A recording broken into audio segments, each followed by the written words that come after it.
Hello বন্ধুরা, আশা করি সকলেই ভালো আছেন। তো আজকে আমার এই ভিডিওটি অনেক কম সময়ের, বা আমার প্রত্যেকটা ভিডিও যেগুলো ছাড়া হচ্ছে সবগুলোই কম সময়ের। আপনারা চাইলে আমার চ্যানেলে গিয়ে ছোট ছোট ভিডিওগুলো দেখে ইংরেজি শিখতে পারেন। আপনাদের আর বড় ভিডিও দেখে ইংরেজি শেখা লাগবে না, আপনারা ছোট ছোট ভিডিও দেখে ইংরেজি শিখতে পারেন। তো হ্যাঁ বন্ধুরা, চলো শুরু করি। তুমি কি আছো? Are you coming? তুমি কি আছো? Are you coming? হ্যাঁ, আমি আছি। Yes, I am coming. হ্যাঁ, আমি আছি। Yes, I am coming. তুমি কি তৈরি? Are you ready? তুমি কি তৈরি? Are you ready? হ্যাঁ, আমি। Yes, I am. হ্যাঁ, আমি। Yes, I am.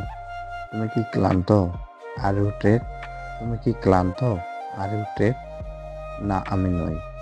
No, I am not. না, আমি নই। No, I am not. বন্ধুরা, মাত্র এই ৬টি বাক্য এই ভিডিওর মধ্যে ছিল, যাতে খুব তাড়াতাড়ি শিখতে পারেন। তো ধন্যবাদ সবাইকে ভিডিওটি দেখার জন্য।